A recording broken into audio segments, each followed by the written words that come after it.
heading to Wyoming. Trying to do some winter camping.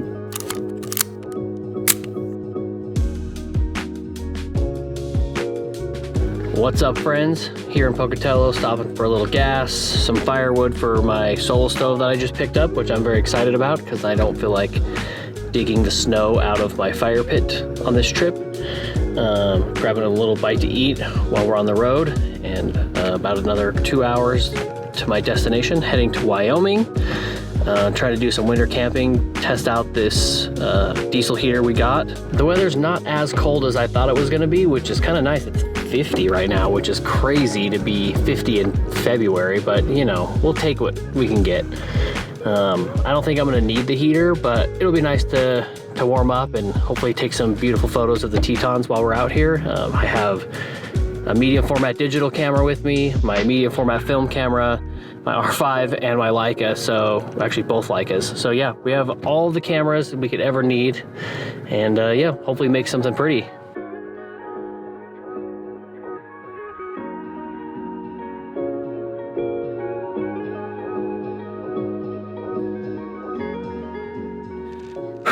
So a slight change of plans.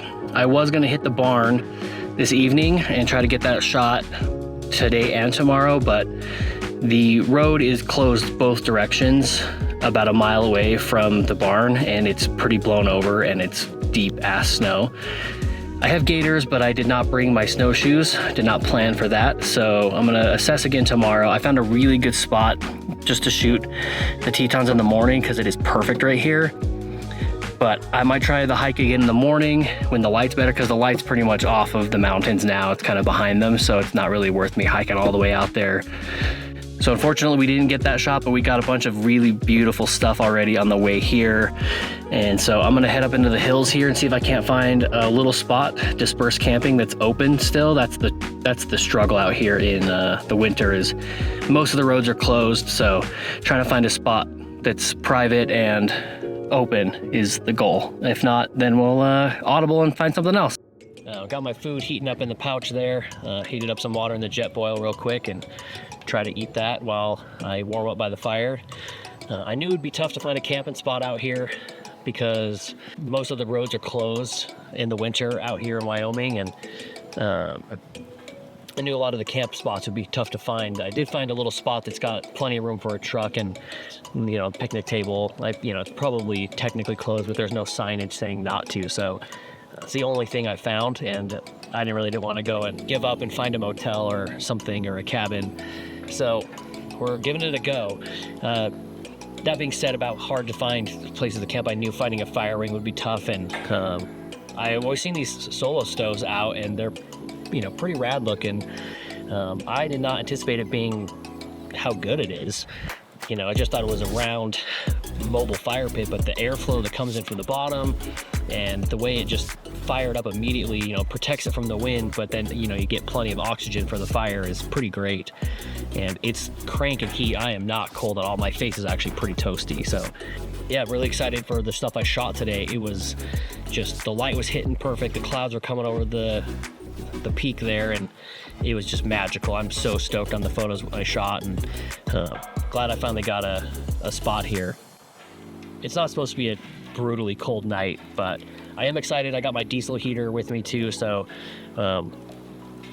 that's really great, because, you know, it's gonna be definitely below freezing tonight. My tent on the truck, I've got my comforter on the bottom, my 20-degree sleeping bag. So I got the little guy fueled up, got some diesel fuel in here. This is the air intake. This is the exhaust.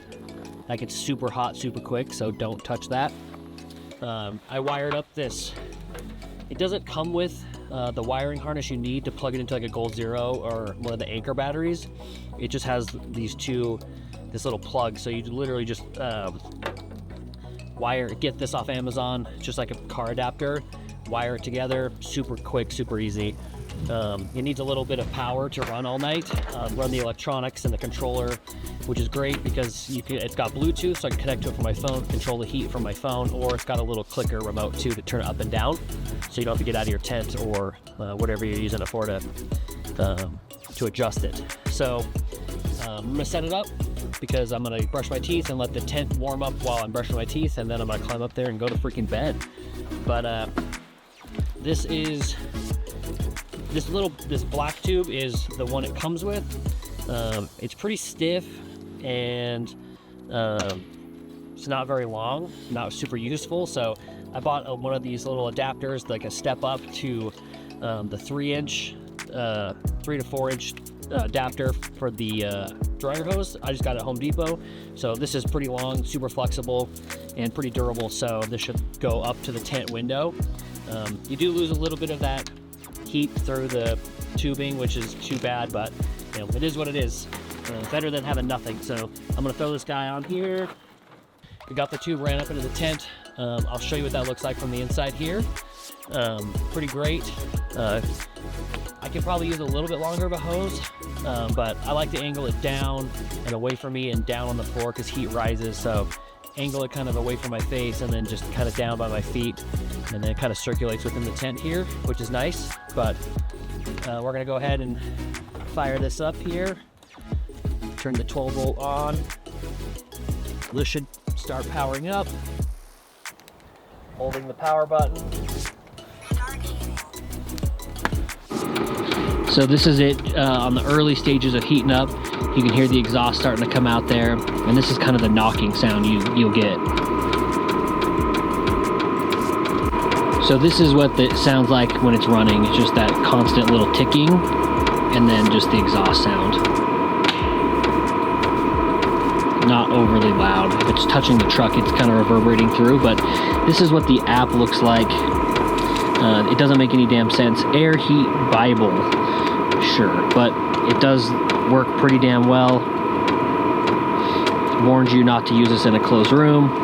There's a power button. You can change the heat up or down a level, which it gets a little bit more loud as it goes, but it automatically determines the elevation and calibrates itself for the elevation, which is great. I've had my watch hanging here for about 10 minutes, and it says it's 65 degrees in here. It is noticeably warm. I had to take off the puffy because it was immediately too hot.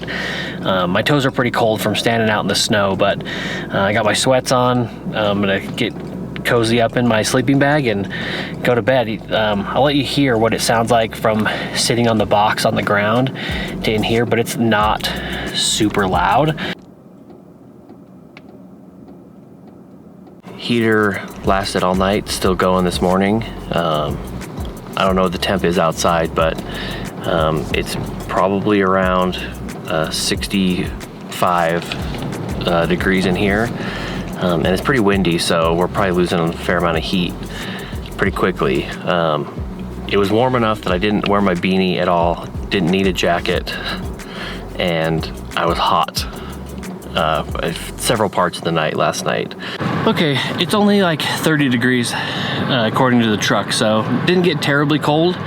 It wasn't warm picking up the camp this morning, but it wasn't the worst. My legs are pretty cold and my fingers, but yeah, like on the lowest setting, that heater does great in like freezing temperatures. So yeah, last night wasn't too bad considering we're in Wyoming and up pretty high. So oh, there's a fox. There's a fox right there. How cute is that? All right, so I got to my spot and it's pretty freaking cloudy out this morning. So just got here a little bit early. There's starting to be a little bit of light coming up over the hill here, but definitely not for another hour or so, or am I gonna see anything. Very early blue hour, so I'm gonna sit here. I'm gonna do my Wordle with my grandma. It is not warm.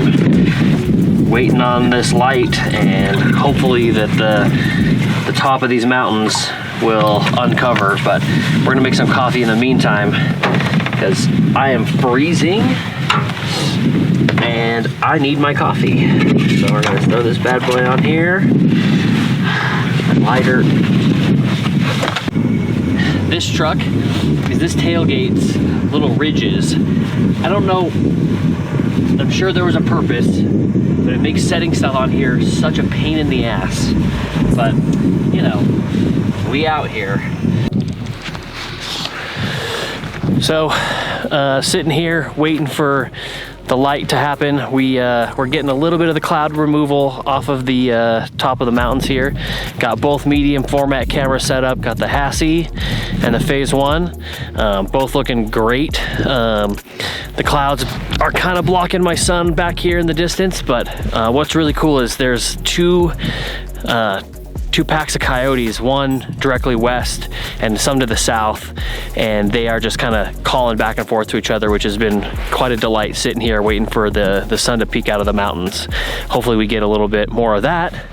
And oh yeah, we're starting to really get some of that clouds getting out of there, starting to get some definition in those canyons of the Tetons. So really excited. This morning's turning out to be beautiful. I think I'm gonna call it. It's about 10 o'clock. Been out here for about 4 hours.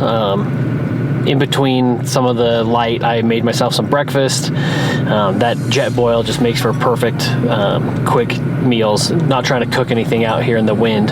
That wind's howling across this flat and it's gnarly, but got a little snow coming in from behind here, and the sun doesn't look like it's really gonna do much, and the clouds have rolled back over the peaks. We never really got to see all of the Tetons this morning, but we got to see them last night, so I'm pretty excited about what I shot.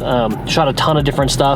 Shot some medium format digital, some medium format film, some on the R5 here, and some on my Leica M3, some black and white HP5. So really excited to see how all that turns out. Gonna hit the road, head back to Salt Lake, and download all this stuff because work tomorrow. But really glad I came up. Not super cold, but my toes are definitely numb from standing in the snow for 4 hours. But yeah, very stoked on this little weekend trip up to Wyoming. Need to do this more for sure.